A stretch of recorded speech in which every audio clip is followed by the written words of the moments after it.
natin bring in Caloocan Bishop Pablo Virgilio, Cardinal David. Cardinal, we're very honored to have you with us today for the first time. Welcome to StoryCon.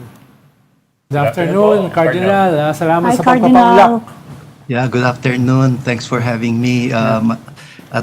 Nasa gitna tayo ngayon ng Semana Santa. Kamusta kayo? Yes. So, paparaphrase ko yung saying, he who has the most sin should cast the first stone. So, I'll let Ronald ask the first question.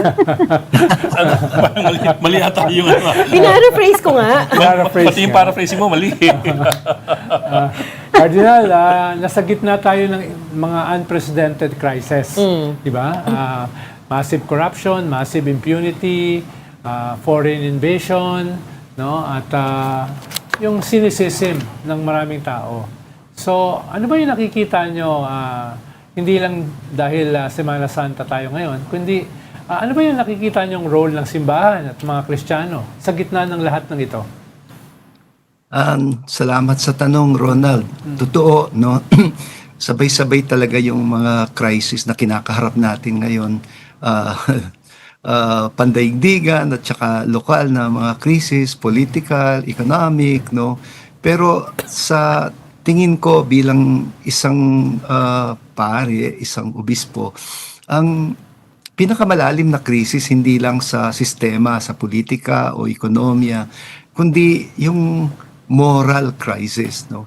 That's why I keep talking about spiritual and moral crisis. Yung something's wrong about the way we perceive things, no? Yung crisis sa puso ng tao kapag parang indifferent na yung tao o cynical at pag nawawalan na ng malasakit, ganon, doon naman nagsisimula ang mga bagay katulad ng corruption, impunity, yung ganon, na siyang napapansin natin na punot dulo ng krisis na kinakaharap natin sa both on the global level and on the national level.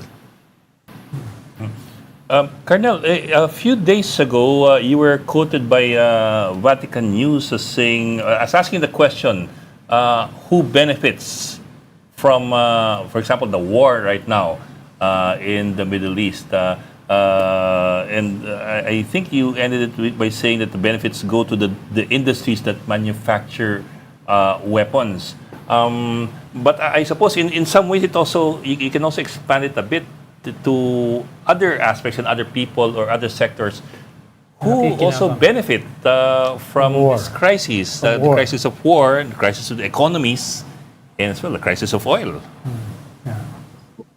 Yeah, alam mo yung usapin ng who really benefits, ano yan, ekonomiya yan, global economics.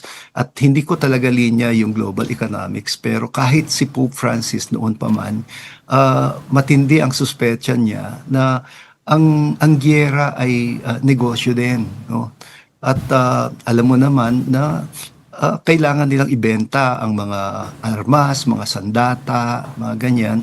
At isang paraan din yan para magbago yung mga prioridad ng mga gobyerno Kasi in a time of peace, usually mababa lang yung budget para sa national security o para sa mga military needs, ganon. And that's a good sign kapag ang top priority ng mga national budget ay may kinalaman sa edukasyon, sa kalusugan, sa kapakanan ng mga disadvantaged sectors, ganon, no? Pero ito, bumabalik na naman tayo dito sa yung ini-instigate talaga na kailangan magbago yung mga prioridad ng mga gobyerno. At I think itong global crisis na to babaguhin din ang mga national priorities natin. Ang laki-laki na nga ng problema natin sa ating national budget. Tapos lolobo na naman ang ating budget para sa depensa. Ganon, no? If only people knew na ang kapayapaan, ito lang talaga yung paraan para umunlad ang buong daigdig, hindi lang tayo, no?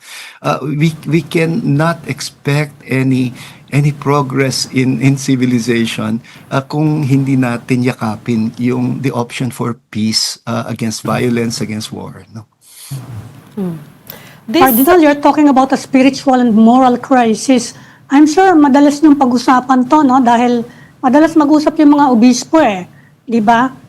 Meron bang mga suggestion kung paano, kasi we are supposed to be the bastion of the Roman Catholic Faith in Asia, pero tinatanong ng mga tao, bakit ganito? Sobrang corruption dito, sobrang pagnanakaw. Ano ba yung mga suggestion na lumalabas pag nag-uusap kayo? Anong pwede kayang gawin on the part of the church? Yes, yes.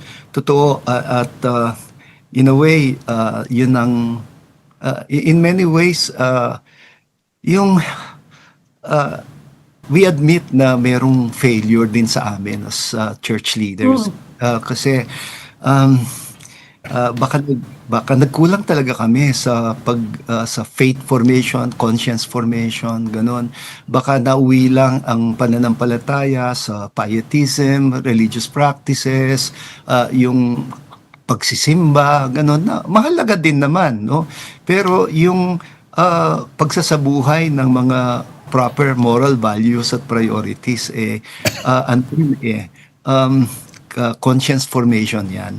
And sa tingin ko, marami kaming pagkukulang pagdating sa ganyan. Kaya sa amin ngayon, napakahalaga na research-based ang aming mga responses. Yes. Hindi mo masasagot ang isang problema nang hindi mo muna inuunawang mabuti anong punot dulo, anong pinagmumulan ng problema. I remember there was a time na nauso sa mga evangelicals yung Christ is the answer. Tapos ang reaction what was the question? What was the question? Now, parang we cannot just offer faith. We cannot just offer the Lord as an answer to the questions of people if we don't even bother to listen to their questions. Napaka-importante ngayon sa pananaw namin bilang mga leader ng simbahan ang unawain ano ang pinagmumulan, anong totoong pinagdadaanan ng ating bayan, not from a detached perspective.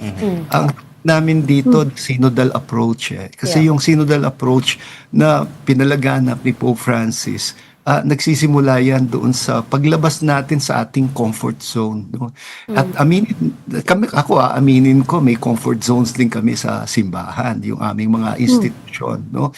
Kung minsan, before you know it, parang detached na kami or hindi namin talaga alam o ramdam yung pinagdadaanan, lalong-lalo na ng mga most disadvantaged sector sa ating lipunan. Katulad ngayon, itong global economic crisis na to, ganon, madali siyang pag-usapan pero yung pakinggan mo talaga yung tinig ng mga driver, mga housewife, mga OFW, lahat ng apektado, mga kapamilya ng mga migrante, yung kamusta na sila? Kaya pa ba nilang pagkasyahin yung kakarampot na kinikita nila? Lalo na in the midst of this crisis, parang wala man lang safety net sa ating gobyerno, no? Parang paulit-ulit na lang yung kultura ng ayuda, bigyan mo ng konting ayuda, ganun, no? Hanggang doon na lang ba tayo? I think we can do better. We can do better than that. No? Siguro kailangan ding mag-examination of conscience sa panahon natin ngayon, sa panahon ng crisis, yung mga biggest income earners na mga korporasyon, hindi kaya pwedeng maglaan sila kahit 10% lang ng kita nila nitong mga panahon ng krisis para may buffer fund tayo na aasahan.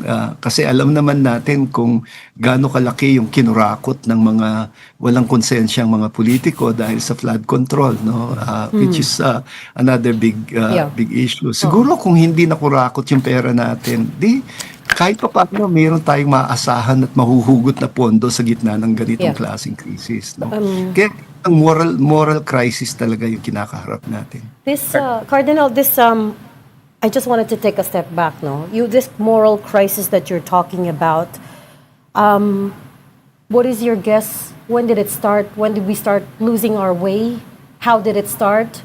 At saka, in relation to what Ami was asking, what can the people do? So, for example, you mentioned the flood control scandal. There was the trillion peso march, which you were a key voice on. Very active voice. Except Right, sort of tapered it, off. it tapered off, and it wasn't as big as was originally expected. And a lot of people were saying may protest fatigue kasi pagod na tayo sa kakaprotesta. So the second part of my question is, what else can people do? Yeah.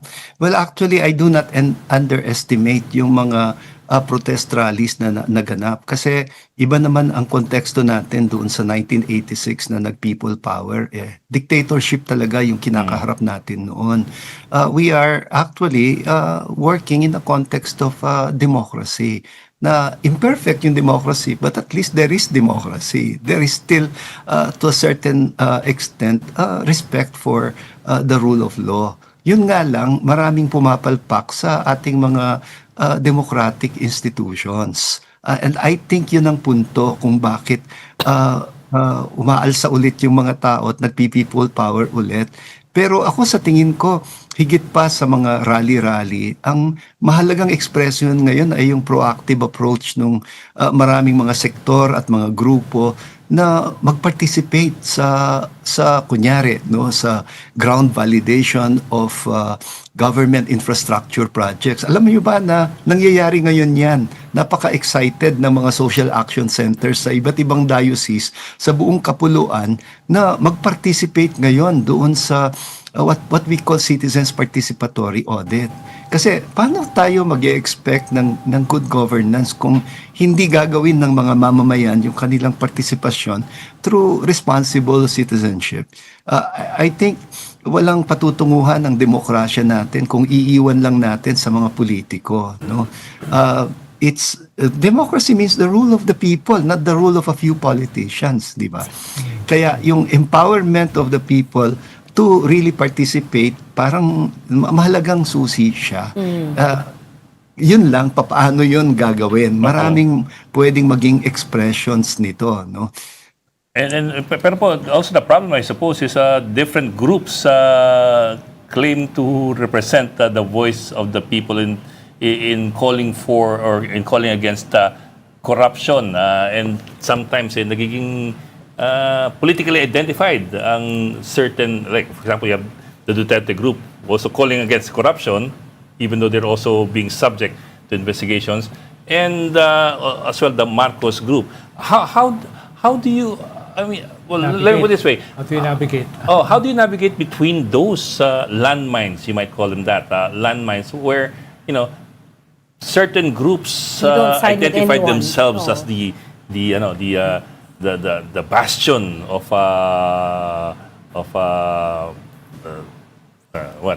honesty and integrity. Good governance. Pero dagdag Cardinal, how do you create an alternative sa puwersa ng kadiliman at puwersa ng kasamaan na sinabi ni Harry Roque?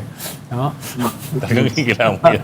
Alam mo, Ronald, kung ang pagpipilian ay between kadiliman and kasamaan, parang ewan ko, ibig sabihin wala na tayong pag-asa, no? But I will not surrender to hopelessness and cynicism, no? It is never a choice between two evils, no?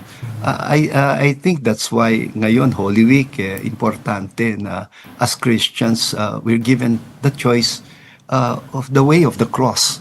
And the way of the cross for us is really the choice for truth, for integrity, for justice, for sacrifice. It's the way of love. Parang si St. Paul ang sabi niya, you cannot even talk of faith and hope if it is not founded on love. At yung love, yun yung including love for country, na ang tunay na dapat mag-motivate sa atin ay malasakit talaga para sa ating bayan. Ngayon, tinatanong mo maraming mga political voices. Totoo naman, yung we are awash with propaganda, lalong-lalo na sa social media. There is a lot of demagoguery. And kaya napakahalaga ng discernment na we need moral clarity, no? Na importante na our understanding of the situation is based on moral certitude, no? Kasi parang yun ang nawawala na sa atin. Kapag kunyari, gina-justify na natin ang impunity, no?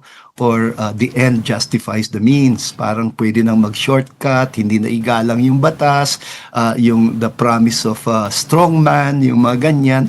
Laging nakakatukso yung ganyang mga options.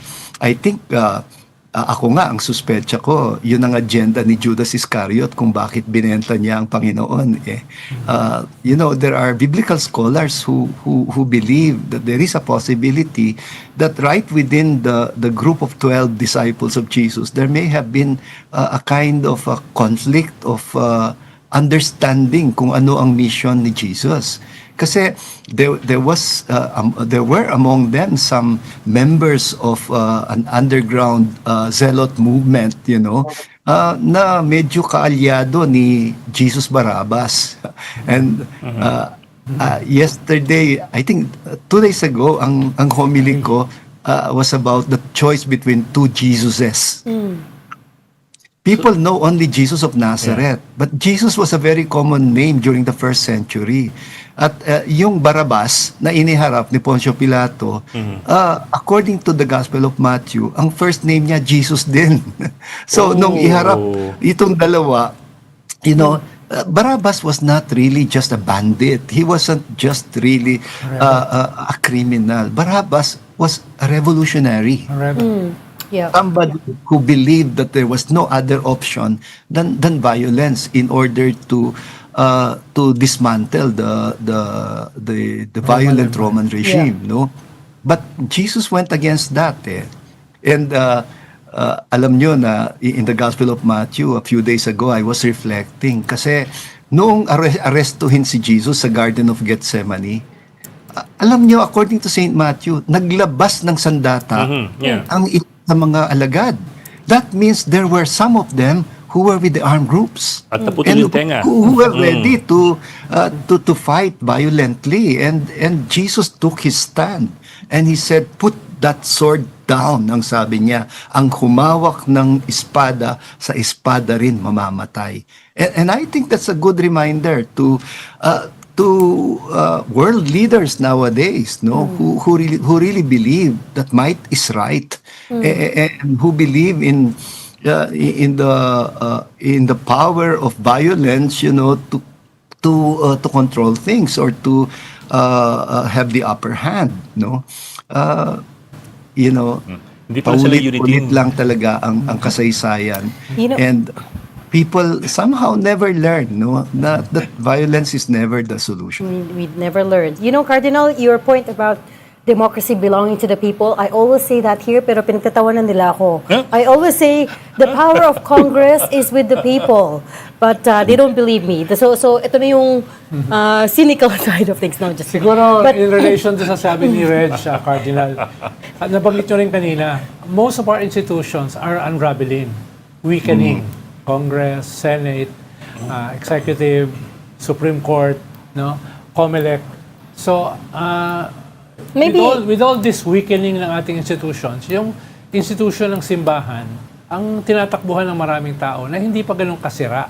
Diba, Cardinal? Pero at the same time, malinaw naman yung church is not at the government. Meron pa ring line between politics and faith. Pero in spite of that line, with all this weakening ng ating institutions and all the dangers na sinasabi nyo nga, pinopost ng crisis, ano yung magiging role ng mga Kristiyano at ng simbahan dito? Ano ba yung posibleng alternative sa puwersa ng kasamaan at kadiliman, going into the 2028 defining election? Yes, alam mo Ronald, yung ako ang lagi kong binabanggit na ang papel namin talaga ay facilitator of conversation, Mag-usap-usap tayo. Katulad nitong ginagawa ninyo, napakahalaga nito, ako sa tingin ko, yun ang malaking kontribusyon ng media, At real media, hindi mga trolls, Yung mga tao who can discuss things intelligently kasi matatalino naman tayo We have to go by the ito yung ang pinaghuhugutan ko nito ay a certain spiritual and moral certitude, I don't know, you might consider me naive in saying this, pero bilang Kristiyano, ang paniniwala ko ay walang likas na masamang tao dito sa mundo. Okay? I always distinguish between masamang gawa at yung masamang tao. Walang masamang tao. Lahat ng tao ay likas na mabuti, pero kayang gumawa ng masama. At pag nakakagawa ng masama at lumilihis yung tao, magandang itanong, saan siya nanggagaling? Ba't siya nagkakaganyan? Anong problema niya? Di ba? That's a very mature way of dealing with problematic situations. At sa tingin ko, yun ang papel namin. And kasi hindi naman kami politiko eh. At wala kaming intensyon na mamuno sa bayan na to na as political leaders, no? Our role will always be as spiritual and moral leaders, no? At sa tingin namin, mahalaga yun, mahalaga yung spirituality, no? Because doon tayo humuhugot ng liwanag, a certain moral certitude about ano ba yung nangyayari sa atin. You know, in religious language, we call it discernment, no? Pagkilatis. Di ba, yung word kilatis, ginagamit yan as parang metaphor sa yung kailangan hindi ka magpabudol. Imagine kung may magbenta sa iyo ng diamante, tapos binili mo ng mahal, yung palapwit lang ng baso. Ibig sabihin, tanga ka. Bakit ka nagpabudol? Kasi binili mo siya nang hindi mo man lang pinakilatis kung totoo o hindi totoo. Ganyan din sa mga pangyayari sa buhay natin at sa buhay panlipunan, no? It is necessary to develop a certain amount of what we call spiritual intelligence. Si Howard Gardner spoke about many forms of intelligence, di ba?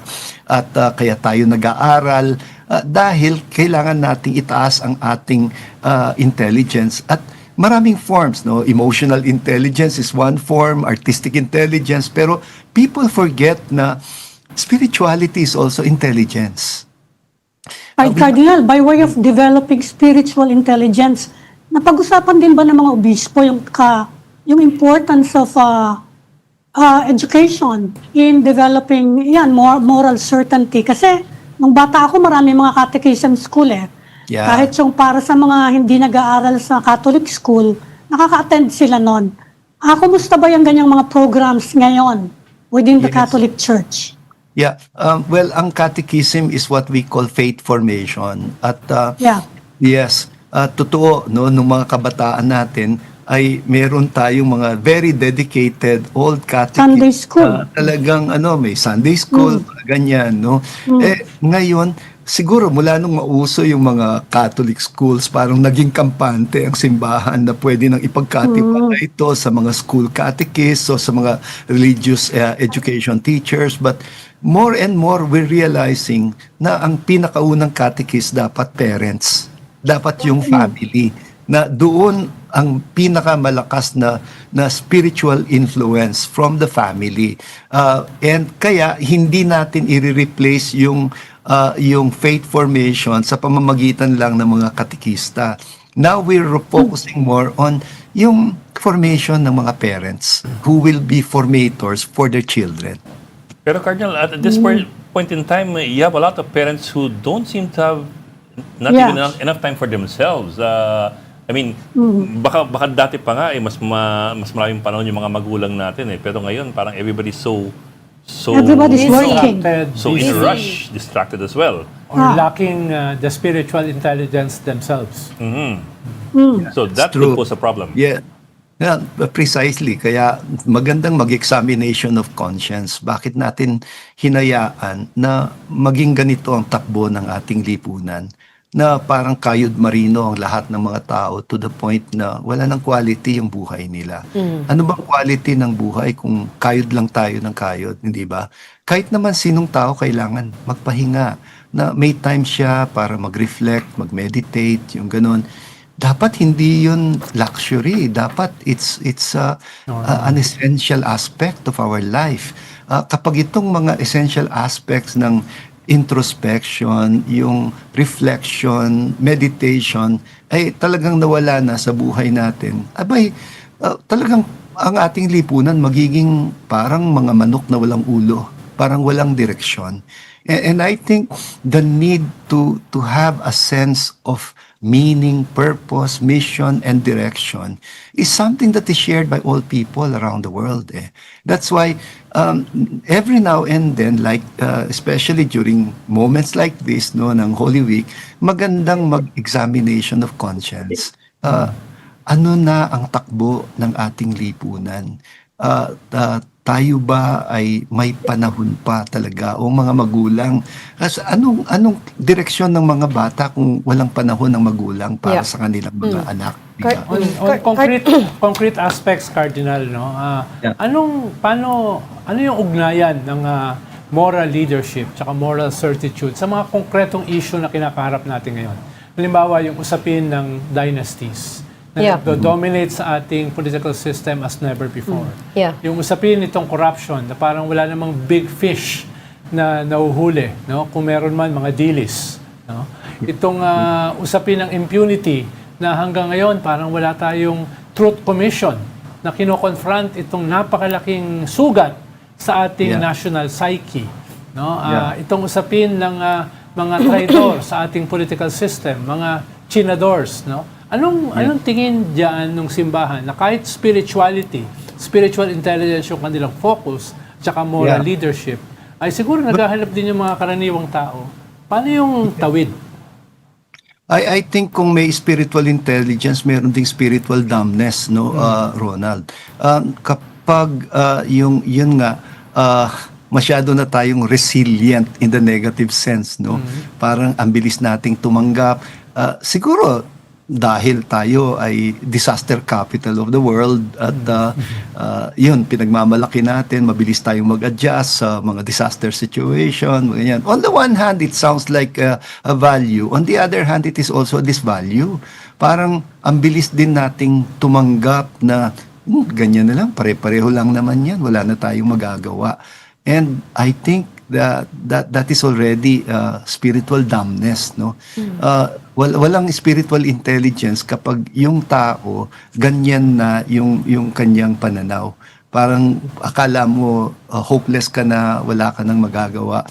That is the negative idea of resiliency. Yeah. Lalo na kung pagkatapos pumutok nitong scandal ng the biggest parang the corruption of the greatest magnitude ever na nangyari sa ating bansa, tapos back to business as usual na naman tayo. Kung back to business as usual tayo, we deserve our misery.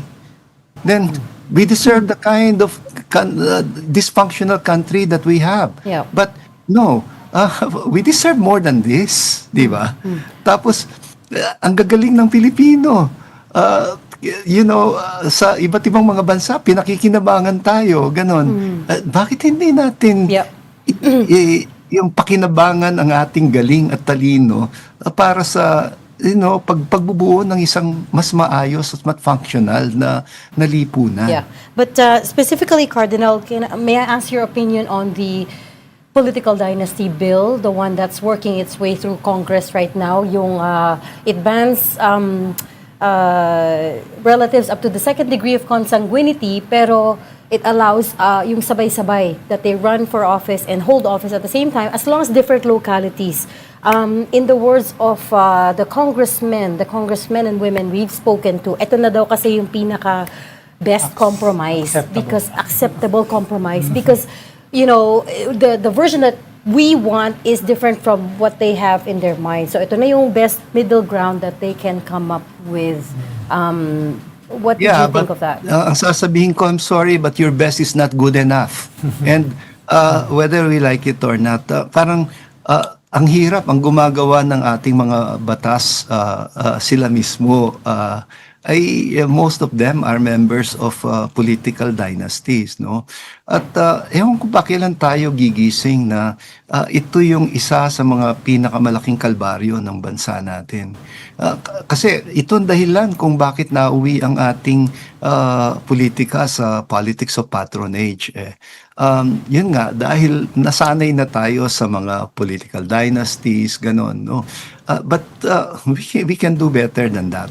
And I think there are some good people in Congress who have better ideas. Sana yung sa debate, may pakita natin, this is not good enough. This is not good enough.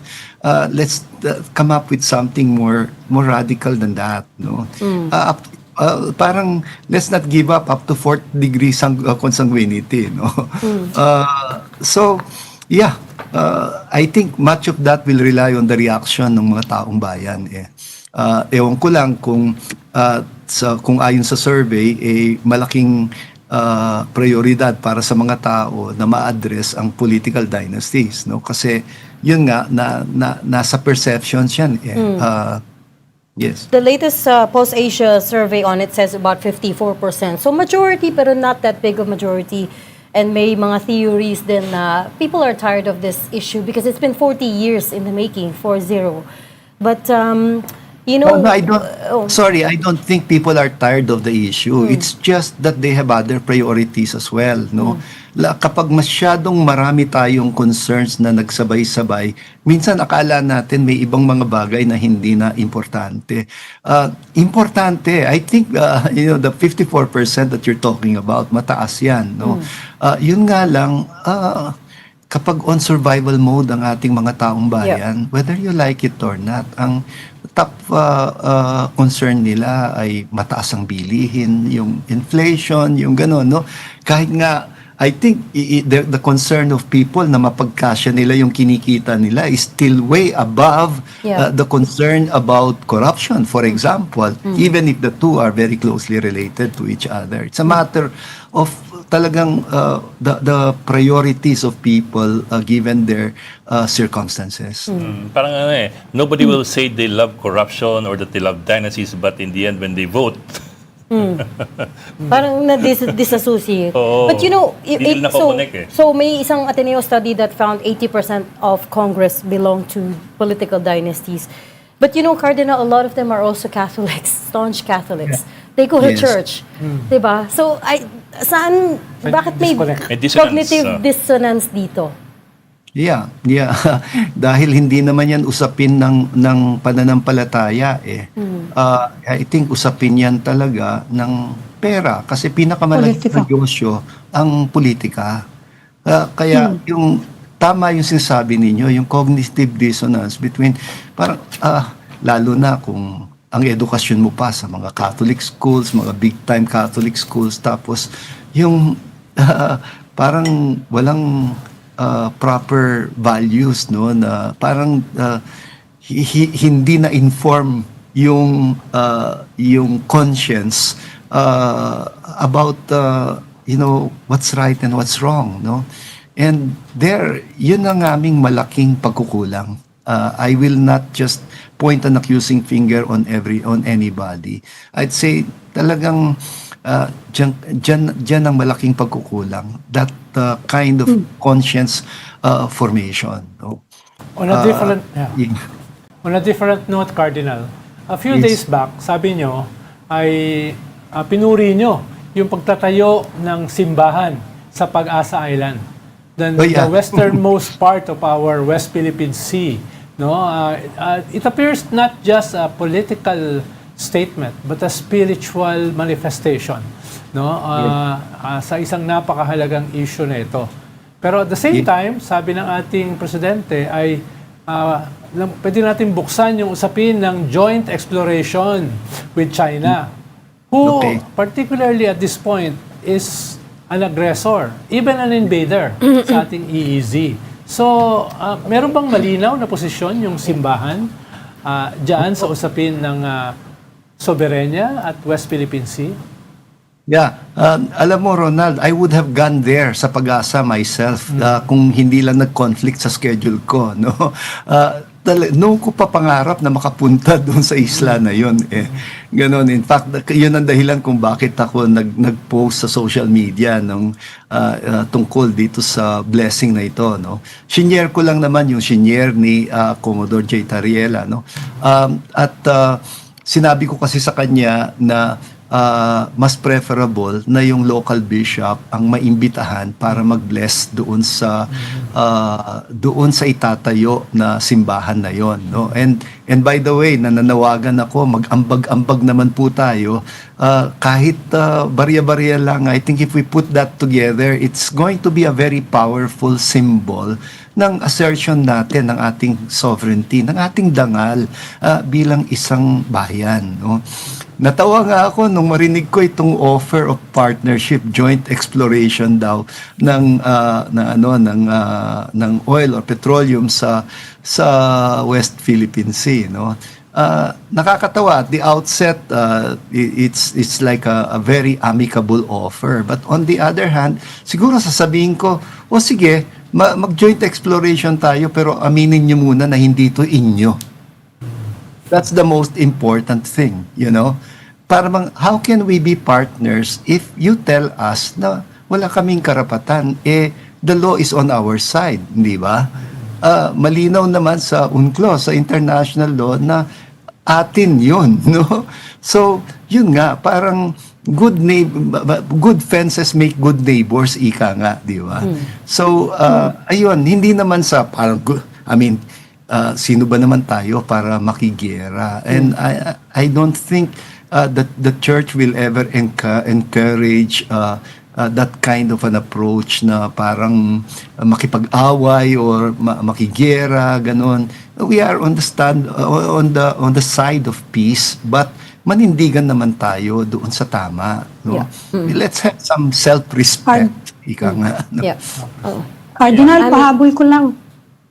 Yung diocese nyo covers Caloocan eh. It Opo. had one of the highest cases of EJ case nung panahon ng war on drugs. Yeah. Kumusta na po yung sitwasyon ngayon doon sa Caloocan? Yung mga pamilya. Well, dito,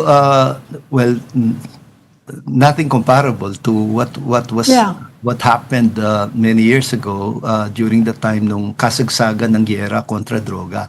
Kasi the mere fact na bigla siyang huminto, that means talagang was state-sponsored, no? That became very, very clear to us it became very clear from the start. Kaya, ang ginawa namin as a local church, as a diocese, was to form support groups for the widows and the orphans of the survivors. We don't call them victims, we would rather call them survivors, no? Survivors of the extrajudicial killings, no? And you know, many of them mga scholars namin, mga kabataan, at marami sa kanila nakagraduate na sila. And it's so fulfilling to see na yung hindi doon nagsara yung buhay nila, no, na nagpatuloy, may pag-asa pa. So ayun, I'm always positive about something good that can come from something that was really so traumatic for many people, no? When you say stop, Cardinal, you saying there are no more, you don't hear of any more killings in your area? Well, not as often as we used to, no? Kasi noon halos araw-araw. Kakaiba talaga yung panahon na yun, yung tinawag na giyera kontra droga, kasi halos walang araw na walang pinupulot na mga bangkay sa kalsada, no? Yun. But Yung nightmare na yun, at least wala na ngayon. pero yung isa sa mga narratives noon is that the streets were safer. Wala ba kayo naririnig na gano'n na nagsasabi ngayon na they feel threatened again by troublemakers? Kasi yan, naririnig namin yan nung war on drugs. Ewan ko ba what they mean by the streets feel safer, no? Alam ninyo, may mga mission stations kami sa mga biggest slum communities sa Caloocan, Malabon at Navotas. At ang mga umiikot doon, mga madre. Some of them are even Mexicans or mga, mga madre na magaganda, mga madre na, they go inside sa mga eskinita. Hindi sila natatakot. Kasi, ewan ko kung bakit merong, there was a time na masyadong in-exaggerate yung pagiging unsafe ng mga communities.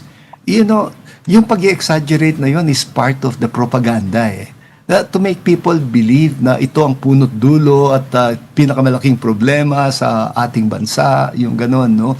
And hindi man siya research-based so, itong mga madre namin na mission chaplains, umiikot yan and hindi naman sila binabastos, Kung minsan, ano pa nga, yung mga madre, nakakatuwa, malalaking mga baton, sasalubong doon sa mga madre, magmamano sila, mano po sister, good evening po sister, ganun. Magalang yung mga Pilipino. I don't know what you would call unsafe. Pag pumapasok ako sa mga slum communities, totoo, nakakakita ako ng mga mukhang maton na walang damit pang itaas at nagiinuman ng beer. Pero alam ninyo, kung kilala ninyo ang mga nabubuhay sa mga slums, napakaiinit dahil ng mga bahay nila. Kaya maintindihan mo ba't mag-aalis sila ng t-shirt? Hindi dahil sisiga-siga sila, kundi dahil miserable ang buhay nila. Ang buhay nila. Tapos yung isang bote ng beer, malaking consolation na yan dyan sa mga hardworking people. So it is wrong to typecast the people, the slum communities as breeding places for criminality. It is wrong. That is a caricature. Para bang nung panahon ng gyera kontra droga, kinailangan muna nilang i-create yung caricature na yan para ma-justify nila yung kanilang violent solutions sa isang problema. Na hindi ko dinideny na meron naman talagang serious problem about drugs. And the most common victims of drugs are the poor. Because nga, they live miserable lives. Kailangan nila ng kaunting escape, parang gano'n, no? Na ginagamit nila na parang gamot ang droga, pampalimot at para manatili silang gising. Kuminsan, like truck driver sila, layo ng bibiyahin, parang gano'n, aantukin sila at para magising, yung kailangan nilang tumira ng shabu, yung gano'n, no? They're not bad people, no? Yung caricature na yon, I think there's something really wrong about it. Itong mga witnesses ko, itong mga madre mismo, they will tell me, we've seen more good than evil or criminality in the communities where we serve, ang sabi nila sa akin. In relation dyan, Cardinal, no? On a personal note, tinawag kayo kasi ni ex-President Digong na drug peddler dahil nga pumapasok kayo sa mga eskinita, sa mga squatter, no? Tinreten din nila kayo ng kamatayan, no? Ipapatay ka daw. At tinawag ka rin niya magnanakaw ng prutas sa altar, etc., etc. On a personal note, nakaramdam ka ba ng panganib, ng takot, ng threat? Nakaramdam ka ba ng galit sa lahat ng itong threats na ito? Dahil hindi alam ng mga tao yung personal mo emosyon. Pinagdaanan. No, parang you're so you're so calm, so brave, no, etc. Siguro, interesado rin yung mga tao as What it was like a for you. bishop. What was it like? Siguro, Ronald, kung takot o pangamba ang pag-uusapan, siyempre, tao lang naman ako. Nakaramdam din ako ng takot. No? Lalo na nung tumatanggap na ako nung mga babala, mga death threats, o magsasabing hanggang ganito na lang yung buhay mo, mga ganyan. Siyempre, matatakot ka din, ganon. Pero kasi noon naisip ko, kung ako nga na napaka-secure na ng buhay, matatakot pa. Paano na lang itong mga poor people, no? Parang sila mismo, yung mga pamamahay nila, isang sipa mo lang, nasa loob ka na ng bahay, yung ganon. So, kung ako na nasa secure situation, matatakot pa, sila. Tapos bakit pa ako nagpare? Ba't pa ako nag-obispo kung ang iisipin ko lang sarili kong security? Ganon, no? Parang I find that scandalous, no? Pero kung may isang bagay na hindi ko naramdaman, galit. Hindi ako magagaliting tao. Kahit doon sa mga nakakasakit sa akin, lagi ang iniisip ko, hindi siya masamang tao. Saan kaya siya nagmumula? Ba't siya nagkaganyan? Ba't ganoon, nagkaganoon ang paningin nila sa buhay? What went wrong somewhere? Saan kami nagkulang doon sa conscience formation? So, yung mga time na yon were very, very challenging for me, pero hindi ako nakaadama kailanman ng galit. Hindi galit, no? Sometimes nakaramdam ako ng takot, pero madaling mawala yung takot na yon when you see the support of people, no? Lalo na yung sitwasyon, I had to go out of my way to console widows and orphans. So I cannot just waste my time worrying about my security. But did you ever feel po that you were under surveillance or you were being tailed or anything like that? Ano, ni-raid yung parokya nyo, di ba, Cardinal? Ni-raid nung Secretary of Political Affairs, si Jing Paras, kasama yung mga NBI. Nangyari yun, Ronald, noong time na pinipressure ako na isurrender yung mga witnesses dun sa pagpatay kay Kian de los Santos. Kasi nung mga time na yon, the church served as a sanctuary. Tapos you remember, publicly binalaan pa nga ako ng Secretary of Justice noon. Ang sabi niya, we will sue you for obstruction of justice. Wala kayong karapatan na magbigay ng witness protection kasi kami lang ang dapat magbigay niyan. Yung gano'n. No? That's why I had to run to the Commission on Human Rights nung mga panahon na yon. And luckily, yung Integrated Board of the Philippines sumang-ayon sa akin na may prerogative yung tao na humingi ng sanctuary sa alinmang institution na sa palagay niya magiging secure siya. Ako nga, sabi ko, how do you call this obstruction to justice? I am facilitating justice because precisely kapag kailangang humarap yan sa korte, ilalabas ko naman sila. Parang ganon, no? So, but during those times, they really did everything to intimidate me. And alam ko Ngayong naman... mga panahon, Cardinal, may naririnig ba kayo sa mga parishioner nyo na nagsasabi, kasi ginagamit tong narrative ng kabila may mga naririnig ba kayo reklamo na natatakot kami, bumabalik ang criminality, bumabalik ang drugs? Naririnig niyo ba yon ngayon? Hindi. Hindi ko yun naririnig. Ang, ang common problems ng mga tao are economic Economic. Oo, economic talaga. Yung saan kami, paano namin mapagkasya, yung kinikita namin, gano'n. Andun pa rin, definitely nandun pa rin ang problema ng droga, no? Pero yung parang yung caricature na ito, yung bang it will promote criminality at ang tao nasa peligro, ang mga buhay nila, hindi ko yun nakikita. Okay. Our slum communities are very human communities. They support each other. Mararamdaman mo din yung malasakit ng mga dukha sa isa't isa. Sila yung unang magmamalasakit sa isa't isa. And yun yung papel namin to build community kasi ang pinakaunang parang source of security ng dukha ay community.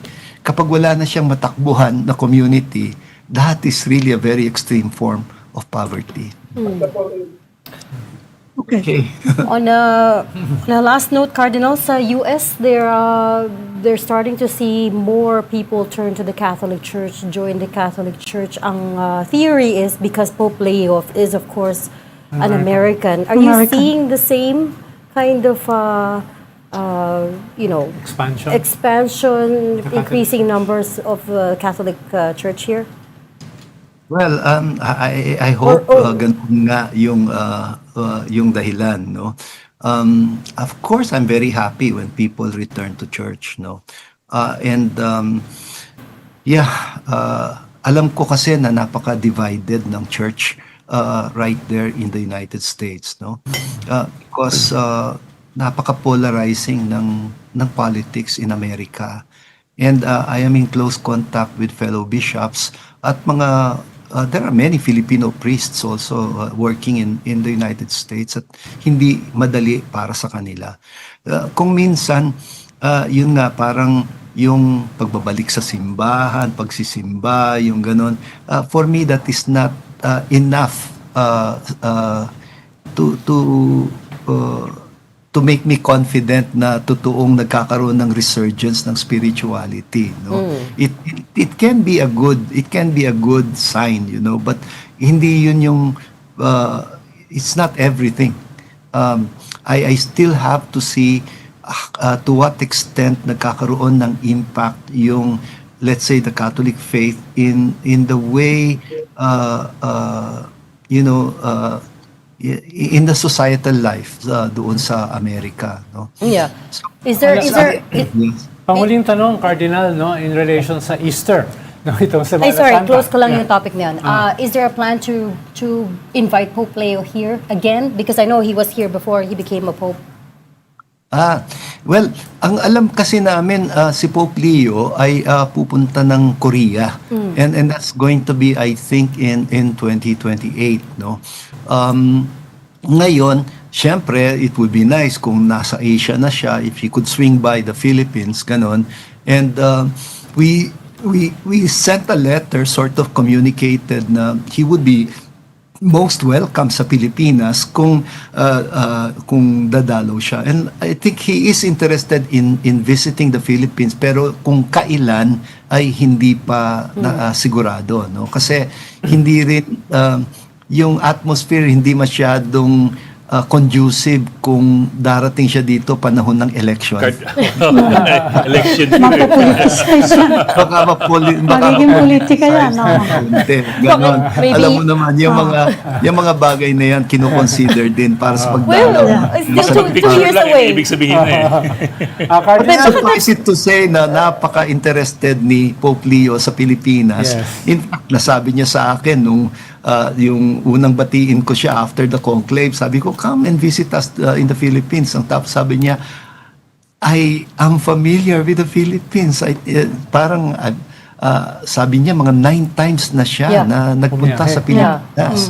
That during the time that he was Superior General of the Augustinian Order, parang tinrato niya ang Pilipinas as parang home base niya whenever he made an Asian visit. Kaya malapit ang puso ni Pope Leo sa mga Pilipino. Okay. Okay, last question to the sinner ulit. ngayong Semana Santa, kahapon tsaka kanina, Cardinal, kasi ang dami nag-iimbita sa akin sa mga party sa Easter Sunday, no? Marami nag-iimbita na parang party ito, parang Pasko ng pagkabuhay. Pero parang marami sa atin nakalimutan na hindi ka aabot sa Easter, sa Pasko ng pagkabuhay, nang hindi ka dadaan sa Biyernes Santo. Parang medyo may konting disconnect din yung mga Kristiyano na the way to the cross, the way to redemption is The way to heaven is through the cross. through the cross, no? Yun yung siguro anong mensahe mo, Cardinal, sa gitna ng napakaraming krisis, no? Yung ugnayan ng Pasko ng Pagkabuhay at Biyernes Santo. Yeah. Alam mo, actually, baliktad ang tingin ko, Ronald. Parang sa tingin ko nga, mas matindi yung way of the cross sa mga Pilipino kaysa sa resurrection. We're not yet an Easter people. I think we are a Good Friday people. Kaya mas malakas yung dagsa ng mga tao sa simbahan sa mga mahal na araw, pero kakaunti na lang sila pagdating ng Easter. Parang siguro mas maraming Pilipino hindi pa nila ramdam yung tagumpay at kaluwalhatian na sinisimbolize ng Paskong Pagkabuhay. Ganon, no? Dahil nga, tingnan mo, kahit sa images, the most popular images ng Panginoong Hesukristo ay Nazareno, di ba? Parang Panginoong nagdurusa. Because I think mas real sa maraming Pilipino ang pagdurusa. Ang sakit, ang hirap ng buhay. Ako, what I wish is to really be able to proclaim Easter properly to our people. And how do we do that? By giving hope. Kasi yun ang meaning ng Easter eh. May pag-asa. Evil will not have the last say. Ang Panginoon lang ang may karapatang magsabing, akin ang huling halakhak. Hindi niya hahayaan si Satanas to have the last say. That is what Easter is about. It's the triumph of life. It's the triumph of goodness. That is the perfect point to end this conversation. Don't This let Ron Holy have Week, the last say. Jesus is the answer. Say, evil will not stay. Your Eminence, Cardinal Ambo David, we very much appreciate your time and are honored that you joined us for such a long interview today. Thank you so much. We hope to have you back on the show another time. That was Caloocan Bishop, His Eminence Pablo Virgilio Cardinal David. Salamat, sir. Salamat po, Maraming Cardinal. salamat, Thank you, Cardinal. Cardinal. Mine too. Bye-bye. Happy Easter in advance to all of you. Happy Easter. Happy Easter po.